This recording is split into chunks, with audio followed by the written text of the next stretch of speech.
252-412-3169 to set up an event. Good afternoon and welcome to Ask, where we invite you to join us through, you can call us on 252-756-2008, or you can comment on Facebook, and you can even email us at askthepastor5785@gmail.com. We're on Awesome Radio, 107.5 FM and 1570 AM in Winterville and Greenville. And we are on 102.3 FM and 1450 AM in New Bern. And we're on 100.3 FM Rocky Mount. And then we have a Spanish Espanol station at 106.9 FM in Winterville.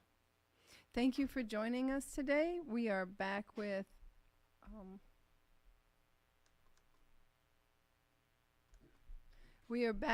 Miss Amanda Hebron. He just disappeared. There you are. There I am. Yeah. She's here with the Radiance of Glory, His Glory Ministries.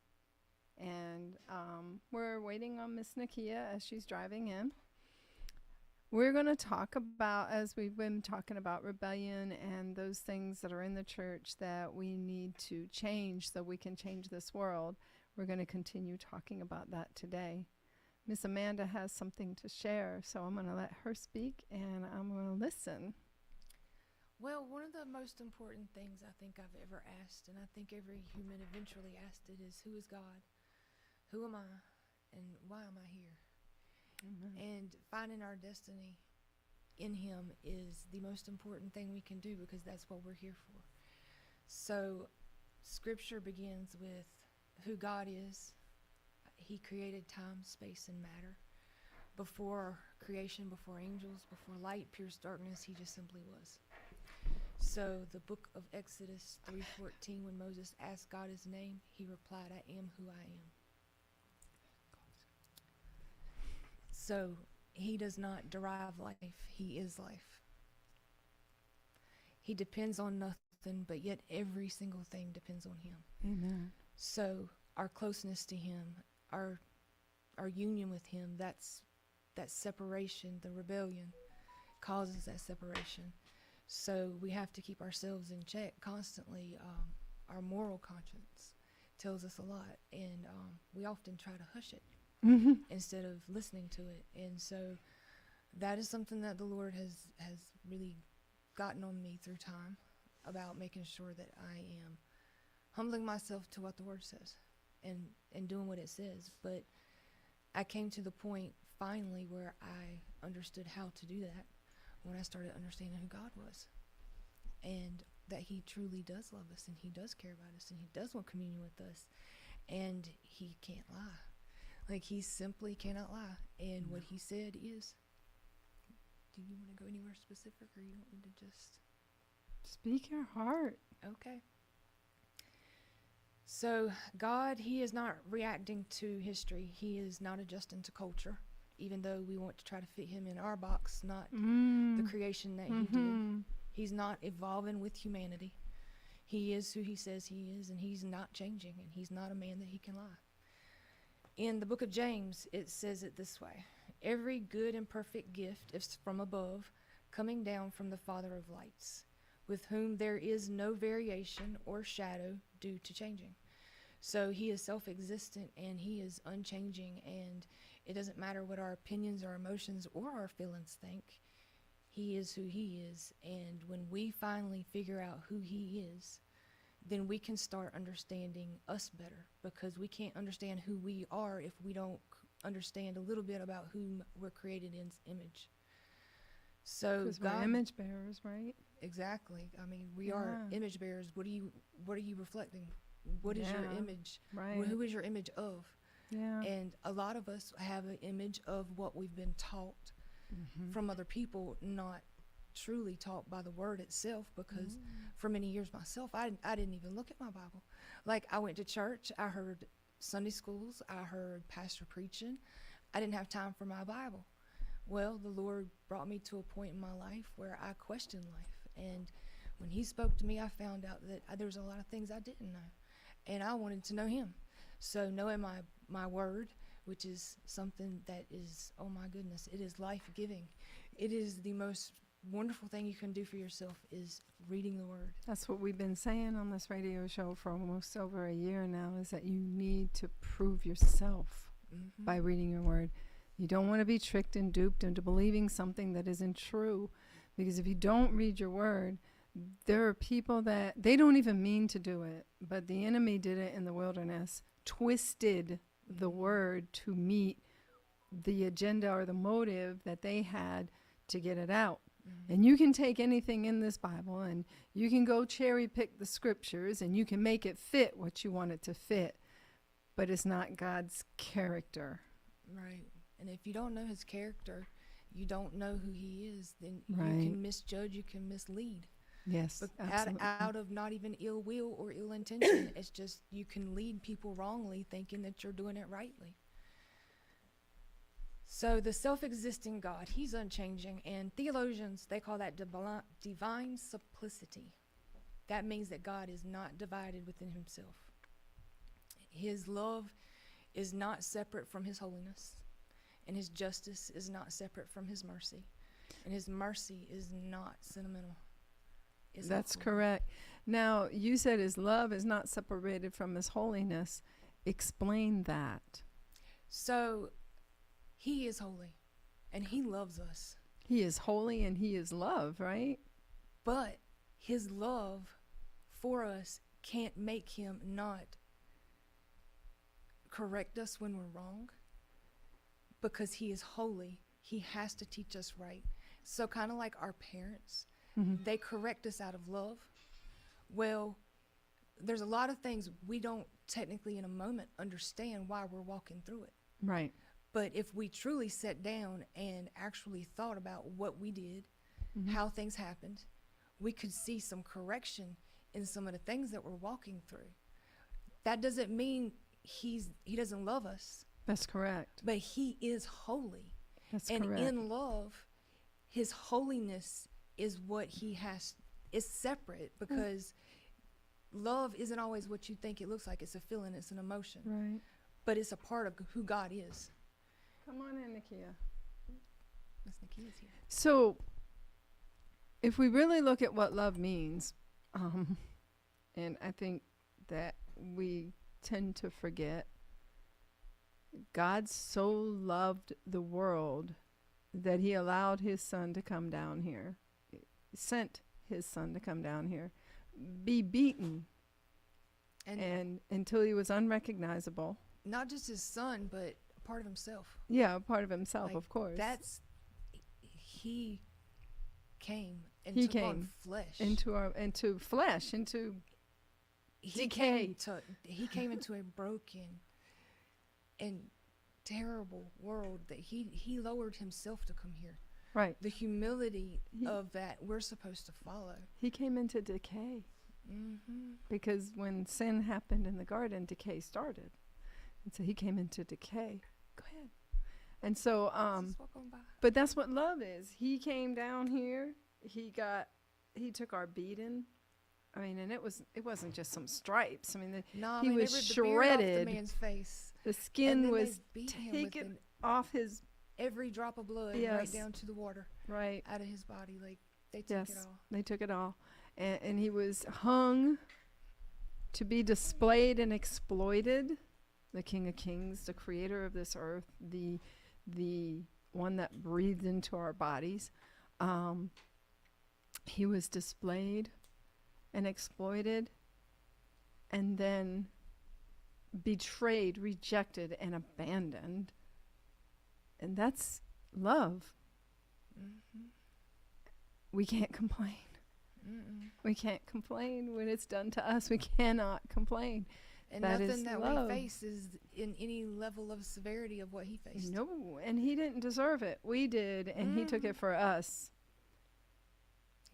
And that's love. He and paid a you know, penalty that if he wouldn't have paid, none of us would ever have the opportunity to be in heaven and be reunited with God. we He wouldn't. took on the wrath of God right there for us.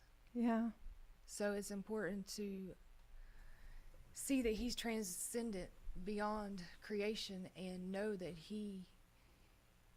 we can't grasp him with the 3 pounds of gray matter between our No. ears. Like, there's just no way to grasp him. Not But at all. if you're not continually living every day seeking him and trying to get closer to him and understand him, you're losing out on the reason you're created, and that fulfillment and that thing inside of you that you want joy, you want peace, you want happiness. It is seeking after him and getting to know him and forming your relationship with him and learning how to rest in him and have peace because of him, and not see your situation but see him and Him. know that he's with you, he's got you. And as long as you're living in a way that doesn't separate you from him, because we often turn from him, we allow our thoughts, our emotions, our feelings, everything to pull us away from him. And as long as we can keep our eyes fixed on him and our hearts and our heart posture, that is the biggest thing. Our heart posture, it can separate us from his presence. You can. So to have a truly fulfilled life, we have to stop with rebellion and turning There it is. and this thing where we think we know something. It's tearing us apart. It's the mental that is right now, the mental problems that people have, it's because they're double-minded. That's correct. And Absolutely. you can't be stable if you're double-minded. His No. word is truth. And if you're following the truth, then you're not double-minded. And You're- if you're focusing on what he wants, and you know that you're prone to failure, and you just go, every single time I fail, because I fail daily like every other human being, because I am not perfect. When I fail, I don't sit there and drown in my failures. I acknowledge my failure. I talk to the Lord, and I'm like, God, I suck so bad right now. I'm so sorry, and I need you to help me to not be like this anymore, not do this anymore, not feel this anymore. If I get upset over something, my first reaction isn't to continue in what I'm dealing with. It is to cast down that imagination like the word tells us to. And it tells me to, okay, Lord, I got a problem in my heart right now. I'm mad, I'm upset, I'm hurt, I'm offended. Whatever it is that's in my heart that's not right, it's time to cast it down, cast it off, and put it back into the word and know who he is and what he said. And to renew yourself in him, because things can hurt you, things can offend you, and you're not going to always understand anyone else's perspective. Some people with the level of ration, like, you can't even like, where did they even come up with some things? And it's there just to attack you spiritually, to put you in a different mindset, and you are influenced by everything around you. But when you take the influences around you and condense them into constant communication with your Father in heaven, that's where you learned, when you slip, you're like, I'm sorry, Lord, you're going to have to help me do better. And then you literally just shed it off. Yeah. You don't allow it to No. pierce your armor. You fight it back with the word. You fight your knowledge over your emotion, because we know what is right when we know the word. It's funny because I think it was a couple days before Nisan 1. We're now in the month of Nisan on the Jewish calendar, and it was a couple days before it that I had an epiphany where the Lord said, that I went through all that you've gone through. You're just going to have to lay it down and walk away from it. And I want you to pray for those people that have tried to do the things they tried to do and have done the things that they were trying to do. And he just said to pray for them and to love them. And I went, and peace came. Peace filled my heart. And I was like, okay. Because most of the time when people do things, it's out of either brokenness or they don't have knowledge. And I want to hope they have no knowledge and that it's out of brokenness. And it's not to, and a lot of people do things because they think they're doing the right thing. Because they're not in the Word. They're not studying. They're not understanding God. One of the things it says over and over in Proverbs is, if you love your children, you will discipline them.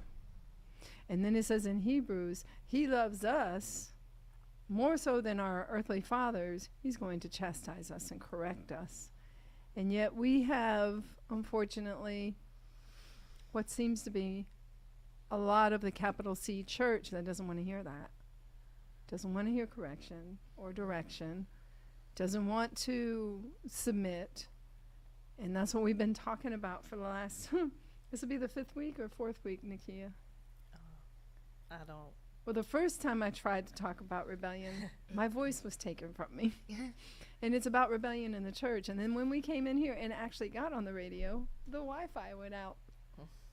And so it's just, and I told I've the powers to be that until everything went the way it was supposed to be and everybody's on time and everybody's in place at the right time, that I would continue speaking on rebellion in the church, because we have to get the rebellion out of the church so that we can go into the world and change the world. Amen. You can't do it if you're in the middle of rebellion. If you're coming, like I said, when he said it to me, I was like, oh man, I do have to do that. I do have to just lay it down, leave it down there, and love these people and pray for them, for his will to be done in their lives, for them to fulfill his purpose on this earth, even though one of them has been in my life for 20 years and has been talking behind my back. I still have to love them, and I still have to pray for them and want the best for them. And that has to come from a heart where you are aligned with God, or you can't do it. So you have to know your word to understand his character. And if he forgave us because we knew what, how do you say it? He forgave them for they know not what they do. That's what we're supposed to do.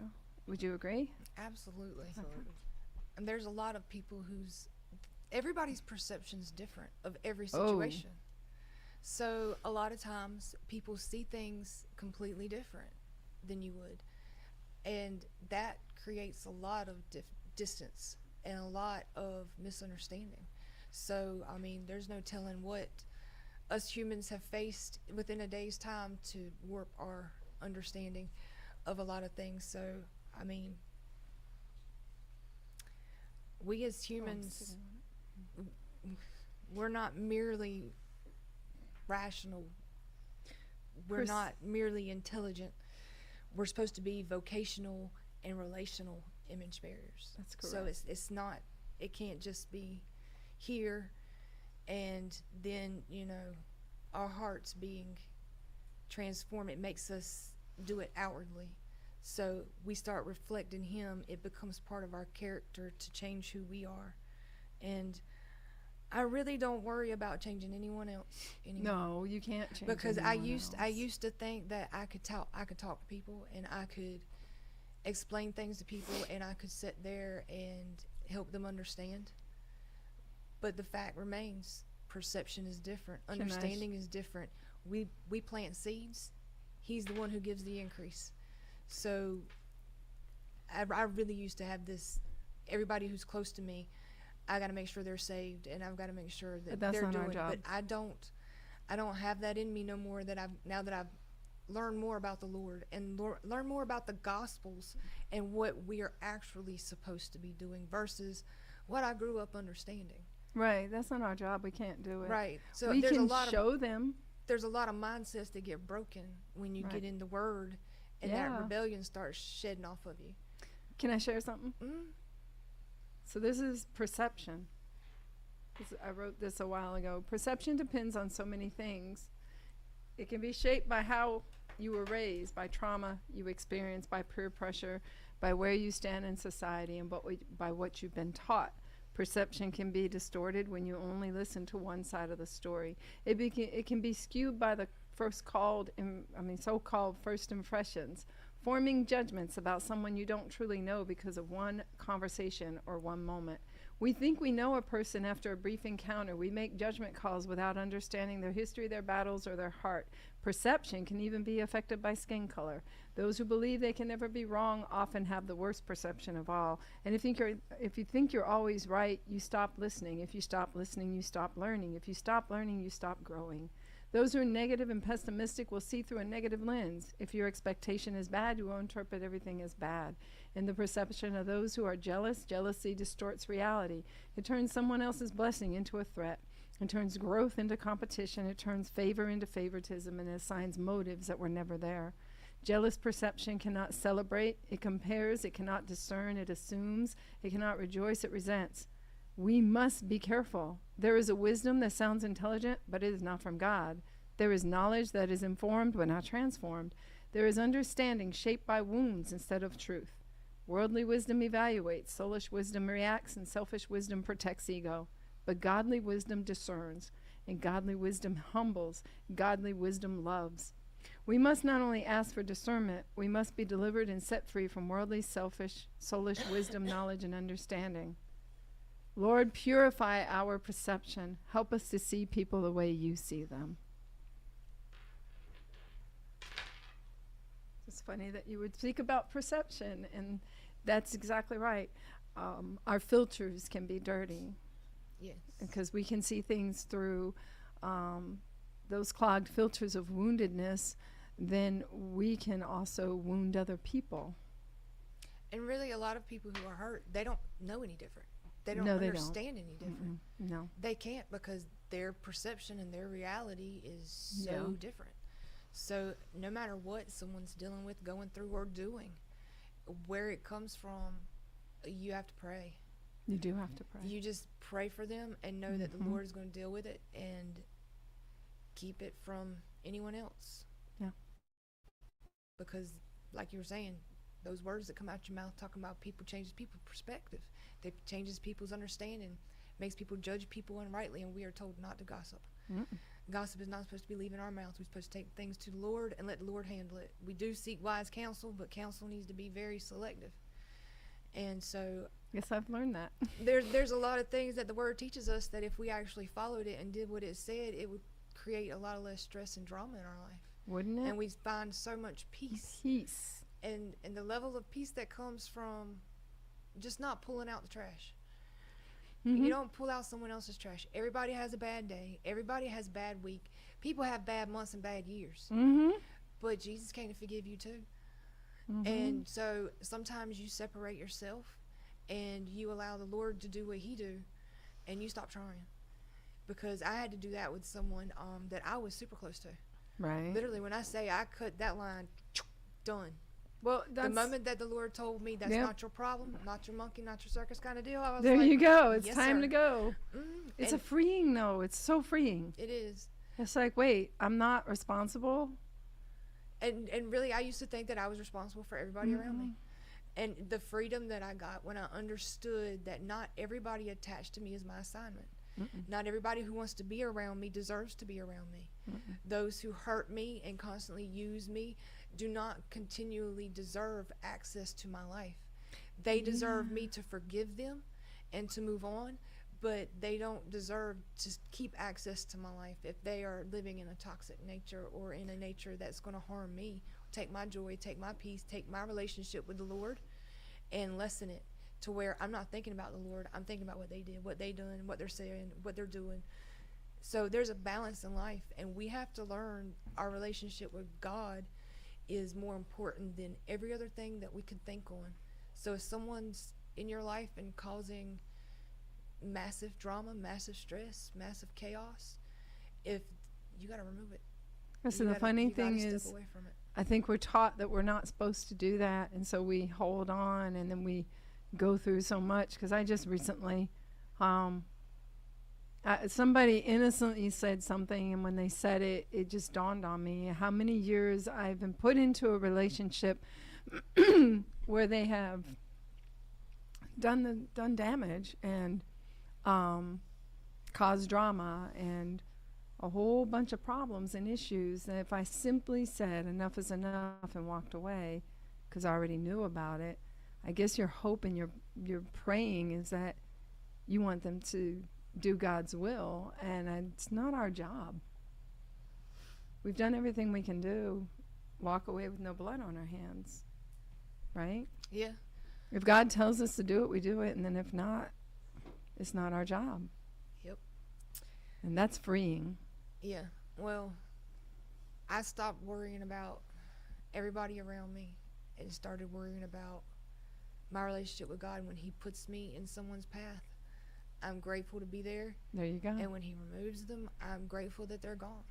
I've gotten where I'm so simple when it comes to people in my life or out my life. I have no disdain for nobody at this point in my life, not a single ounce. And it's the most relaxing thing, I guess you could say, in your mind, in your body, just the uptightness that you get when you hold on to things.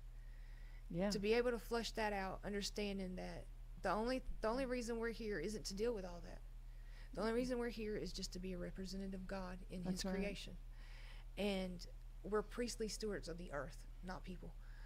So we got to reveal his character. Like, Jesus came, he gave us the perfect roadmap.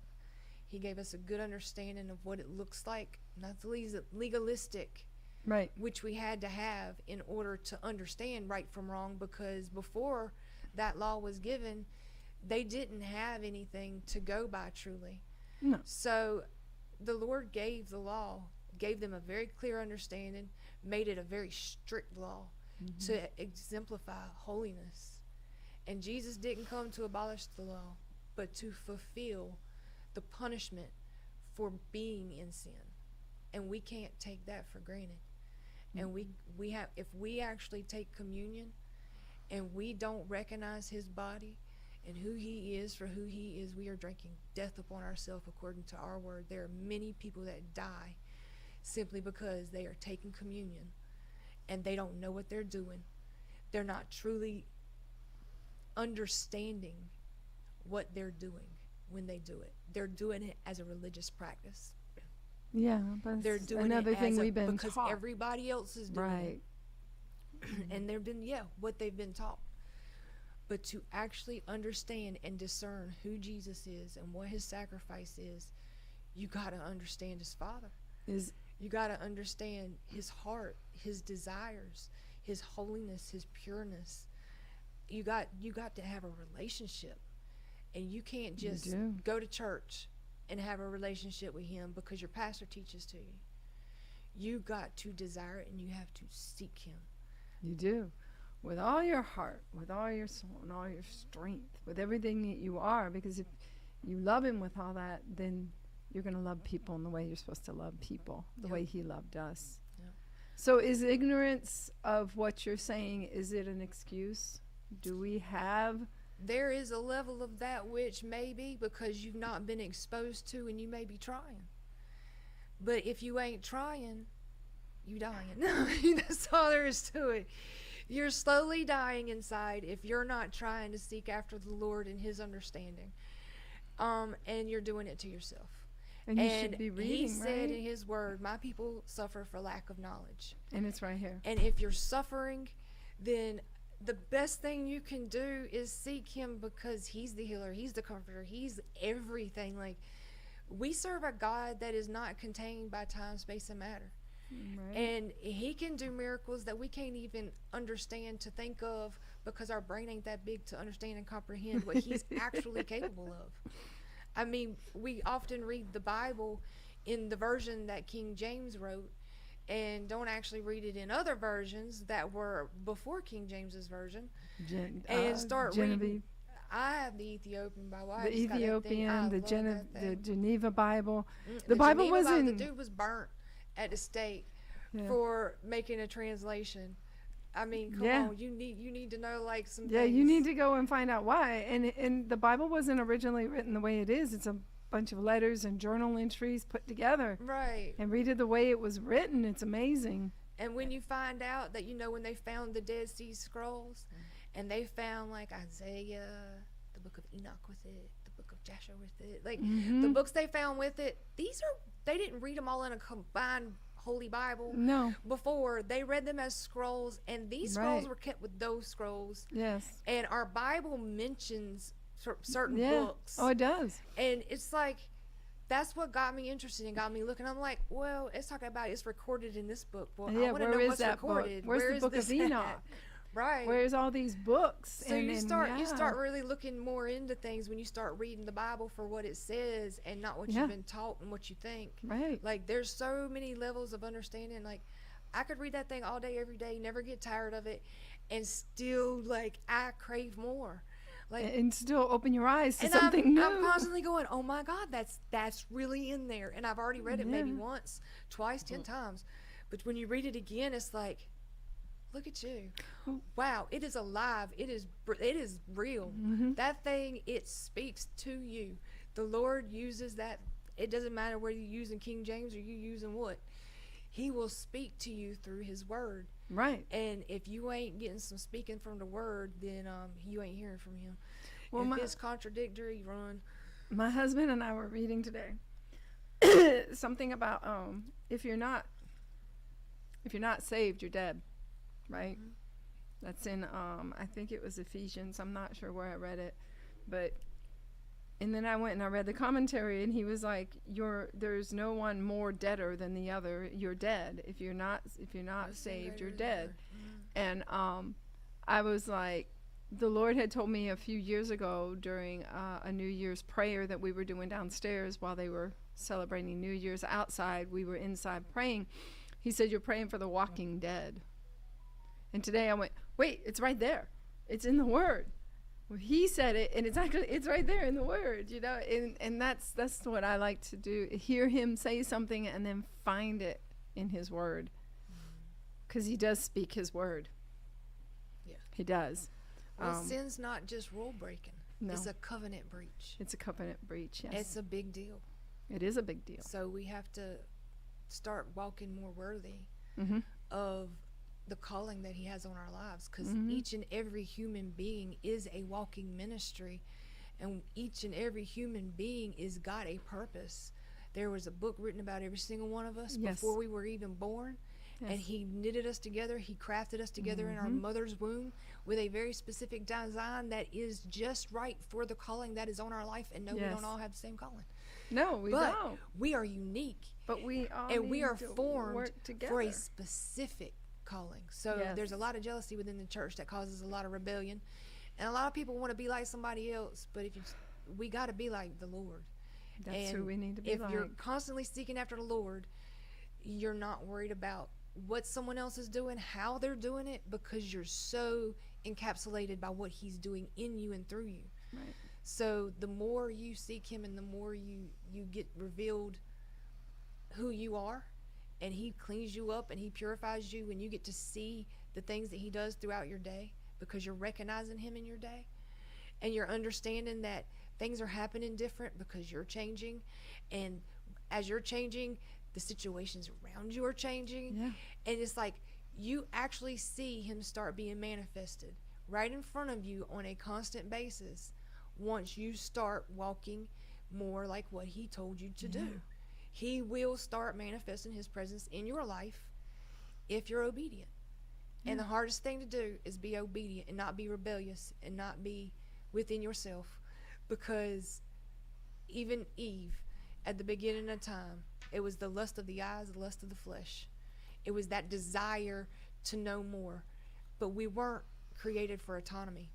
We were created for communion with him. We are broken, and that fractured us. And It every did. time we sin, we're fractured more. Yes, we are. And it distorts our life. Yes, it does. So this morning, my husband and I were talking about the Garden of Eden, of all things. He said it was simple. That we're either eating from the tree of life or from the tree of knowledge of good and evil. And so my question is to you out there, are you living for God, or are you living for yourself? Have you convinced yourself that intellect, education, status, and worldly knowledge are enough? The success, degrees, influence, recognition satisfy do they actually satisfy what only God can fill? In Revelation, it's made clear, if we forget our first love, Jesus Christ, Snuff us out. then we will not eat from The tree of life. the tree of life. So a lot of people say that's for later down the road, but what if that's meant for now? What if just think about it for a moment. What if in this very moment we're choosing knowledge over intimacy, or self over surrender, or ambition over obedience? We've become so consumed with becoming something in this world that we have forgotten the one who gave us life and then gave his life for us. We seem to chase after success or try to build platforms and seek validation. We pursue happiness on our own terms. And in doing so, we slowly drift away from our first love. Even more, we're teaching the next generation to do the same. So another question, what would you do today if Jesus came to you and asked you, do you love me? And how have you loved me? Not in words, but in your life. Because he already proved his love. He hung, bled, and died. He went through horrible pain that we can't even fathom. He bought and paid for our salvation. We are not our own, yet many of us are still living like we are, chasing our own version of happiness, building lives centered around self instead of surrender. So let's take inventory. While you're listening, I want you to think about what I'm about to say. Are you truly obeying him and doing his will? Is what you're building for him or for you? Are you using the wealth, the money, and the resources, the knowledge and the wisdom he entrusted into your hands to build and advance his kingdom? Or are you using them to build your own? And let's be clear, your kingdom can look like a business, a ministry, a platform, even a church that is centered more on self than on surrender. This is where we go before God and say, search me. So now you've done your inventory. So now we come before him, we say, search me. See where I'm wanting. Purify and cleanse me. Find anything in me that is not of you. Purify me, cleanse me. Remove everything that is not for you, cannot be used by you. Transform my mind so I can walk in your good and perfect will. Romans 12:1 and 2.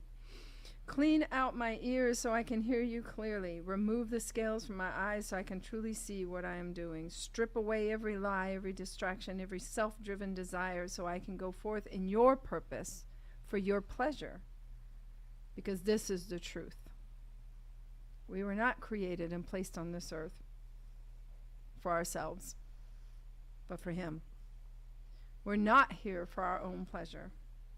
And that is why so many are unfulfilled, because living for self will never satisfy the soul. You agree?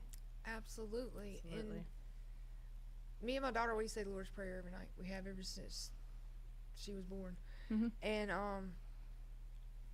oftentimes people say that prayer and they miss that part, bring heaven to earth.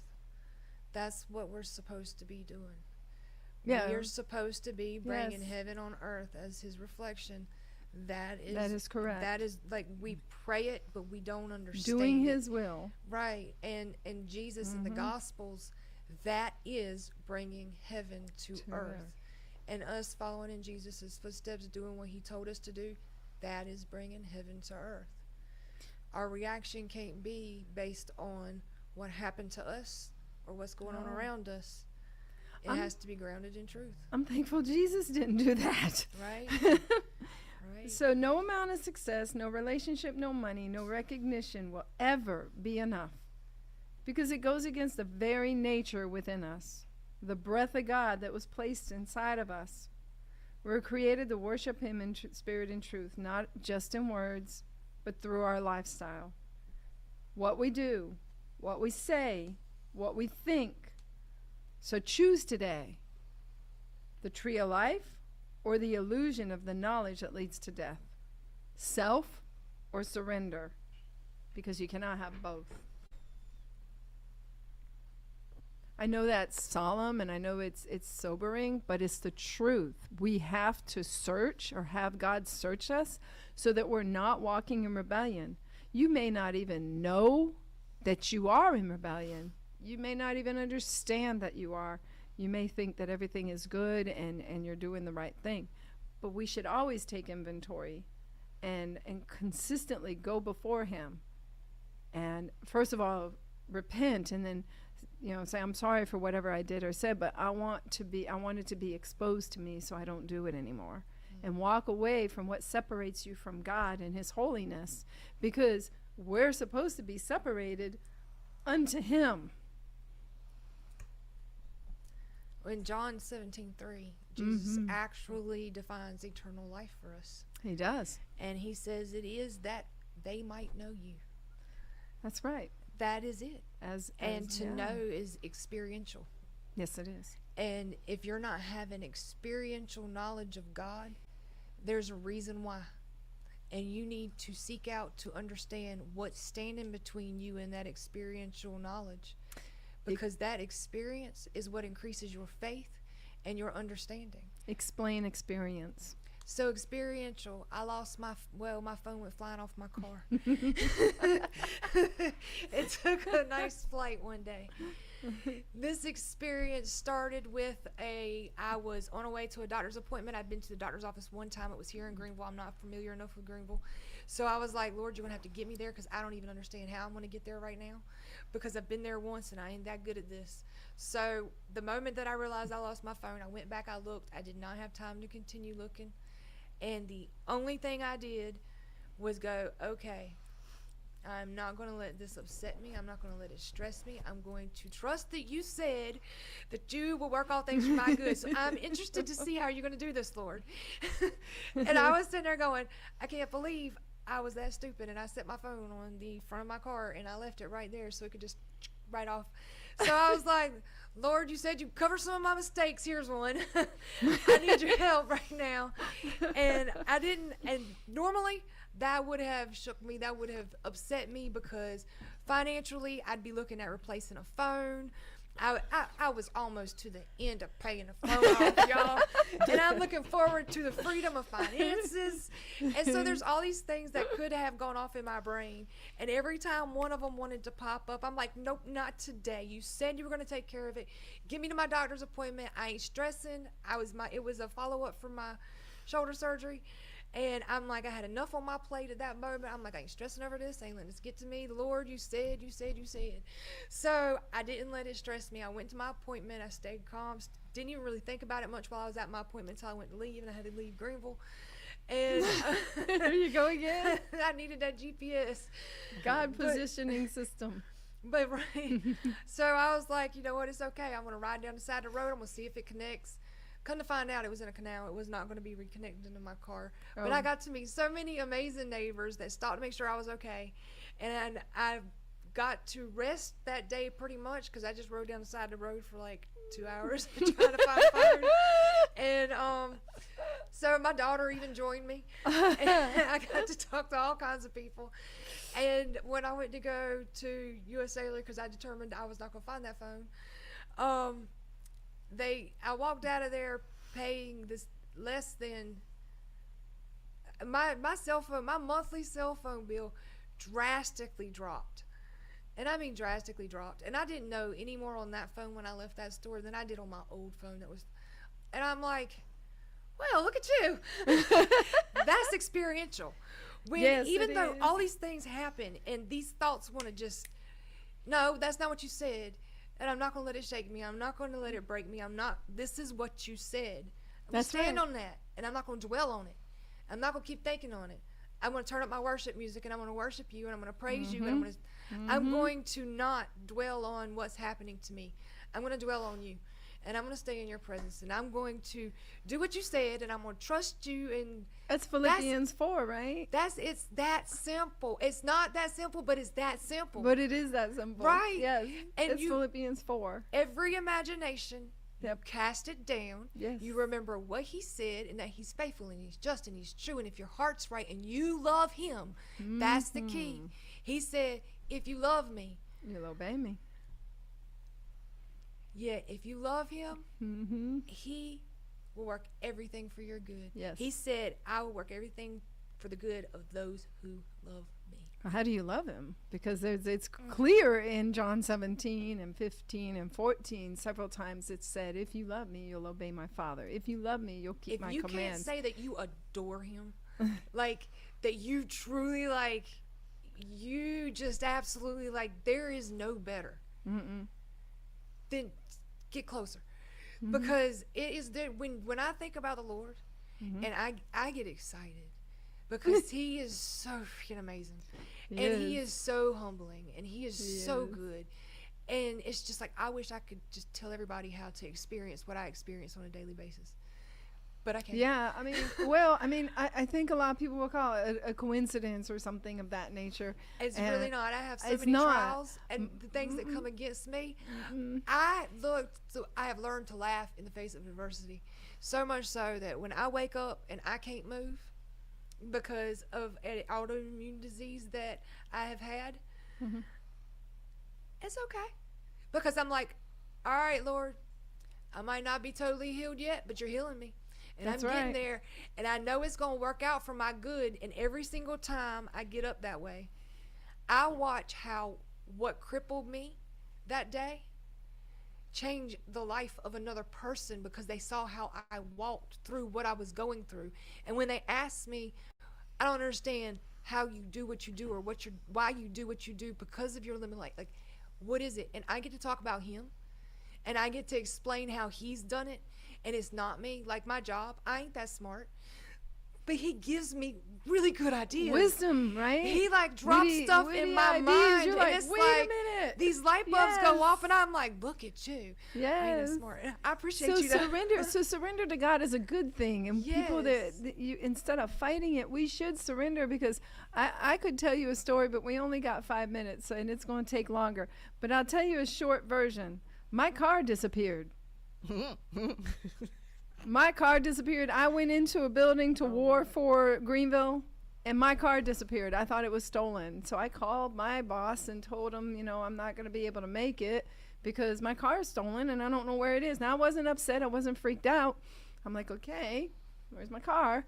And then I called the police, and the police said, oh, we were trying to find you because we knew that, it was somebody up there, but it went all the way down backwards from Reed Street to the front of Chico's. It hit nothing, nobody on a Wednesday night. It stopped short of a tree.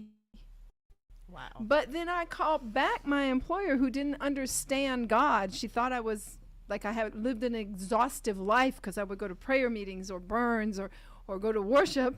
And I called her and I said, Daddy loves me and Daddy loves you. My car. And I got to share with her in a different way because I was kind of struck in a drunk stupor once I realized that my car rolled all the way down there. Nobody touched. It didn't hurt anybody. It didn't touch anybody. And I could have came out upset because we were warring, like stomping our feet and warring for Greenville. And when I came out, my car was gone. Somebody else paid the towing bill for me. I even witnessed to the Anderson, the towing people, because I walked up and I said, "Is my car? Can you look under my car and make sure the wires didn't get?" And they said, "Nothing's wrong with your car." I said, "Daddy loves you too. You need Jesus."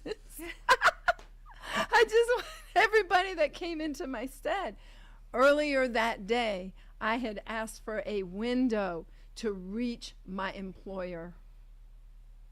Be careful what you ask for. And I got it. And when I was sitting in the car and my husband's like, "Are you going to make it home? Are you okay?" Because he was telling me I needed to get it together when we walked into the police station. I prayed for the police. I walked in and prayed for the police, told them thank you, how much I appreciate them. And my husband's over here, "Oh my gosh." and he's like, "You got to get it together." And so, but when I got in my car to drive back home, I went, "Okay, Lord, what was that about?" And I was instantly sober because he said, "You asked for a window.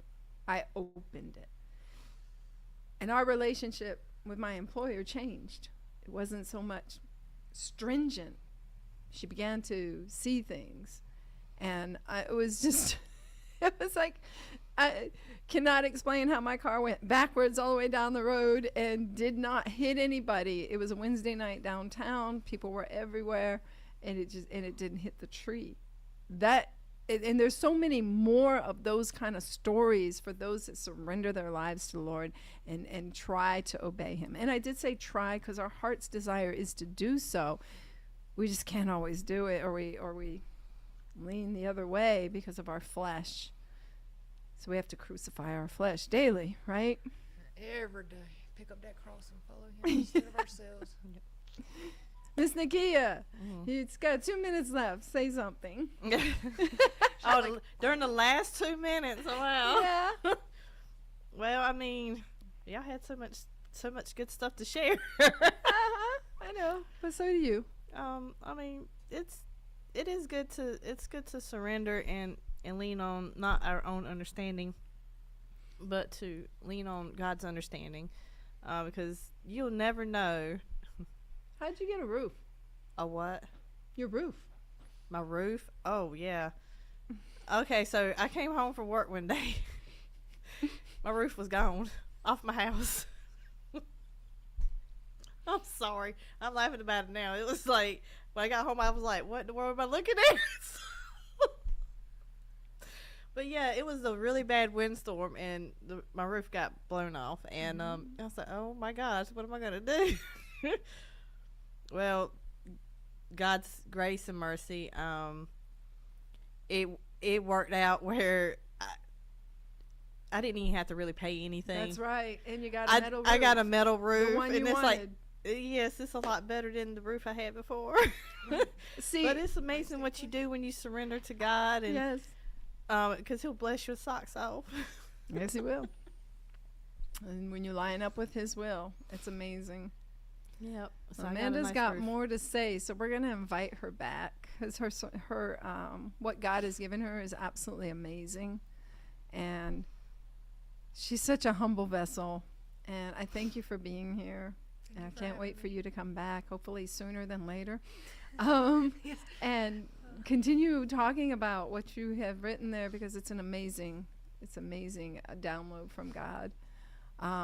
We're on Awesome Radio, 107.5 FM, 1570 AM in Greenville and Winterville. We're at 102.3 FM and 1450 AM in New Bern. Thank you for joining us. Have a wonderful day. God bless you.